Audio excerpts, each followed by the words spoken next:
তো ঢাকা বিশ্ববিদ্যালয়কে পাইলট প্রকল্প হিসেবে নেওয়ার কোনো যৌক্তিকতা আছে কিনা আমার মনে হয় না। ছেলেদের কোনো হল নেই, আমাদের যে আবাসন প্রবলেম এইটা দূর করার জন্য সরকারের কোনো পদক্ষেপ নেই, কোনো মাথা ব্যথা নেই। যতক্ষণ পর্যন্ত আমাদের দাবিগুলোর পরিপ্রেক্ষিতে একটা সুস্পষ্ট বিবৃতি না পাচ্ছি আমরা এই জায়গা ছাড়ছি না। আপনি যদি দেখেন আমাদের যদি থাকতে হয় আবাসন সুবিধা বা আমাদের যদি একটা বাসা ভাড়া নিয়েও থাকতে হয়, এখানে আমাদের মান্থলি একটা ভালো পরিমাণ টাকা পয়সা চলে যায়। আমরা পাবলিক ইউনিভার্সিটির স্টুডেন্টরা মূলত বিভিন্ন অঞ্চল থেকে উঠে আসি, ঢাকার আমরা কেউই স্থানীয় না। তো আমরা যদি একটা বিশ্ববিদ্যালয়ের আবাসন সুবিধাই না পাই তাহলে আমাদের জন্য লাইফ লিড করা তো দূরের কথা, আর পড়াশোনার কথা তো বাদই দিলাম, এটাই আমাদের জন্য অনেক বেশি কষ্টের হয়ে যায়।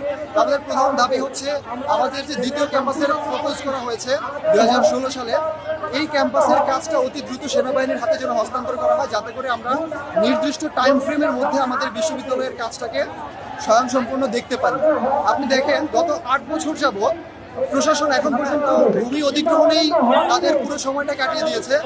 এখন পর্যন্ত যদি আপনি খোঁজ খবর নেন ভূমি অধিগ্রহণই সম্পূর্ণ হয়নি, এখনো কিছু কিছু জায়গা বাকি আছে যেগুলো আমাদের যে প্রপোজ যে আয়তন ছিল ওই আয়তনের মধ্যে এখনো আসেনি।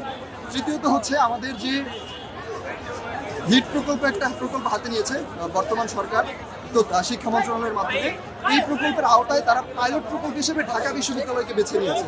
আপনি দেখেন ঢাকা বিশ্ববিদ্যালয়ে 21টা হল রয়েছে, হ্যাঁ, তো ঢাকা বিশ্ববিদ্যালয়কে পাইলট প্রকল্প হিসেবে নেওয়ার কোনো যৌক্তিকতা আছে কিনা আমার মনে হয় না।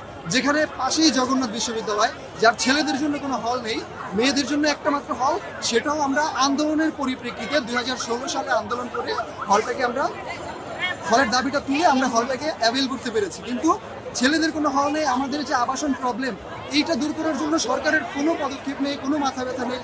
তারা ঢাকা বিশ্ববিদ্যালয়ে যেখানে 21টা হল আছে তাদেরকে হিট প্রকল্পের আওতায় নিয়ে গিয়েছে। বাট এখানে যদি আপনি প্রায়োরিটি বেসে চিন্তা করেন, জগন্নাথ বিশ্ববিদ্যালয়কে আগে রাখার কথা ছিল। তো আজকে আমরা এখানে দাঁড়িয়েছি সবাই এক হয়ে, আমরা যতক্ষণ পর্যন্ত আমাদের দাবিগুলোর পরিপ্রেক্ষিতে একটা সুস্পষ্ট বিবৃতি না পাচ্ছি আমরা এই জায়গা ছাড়ছি না।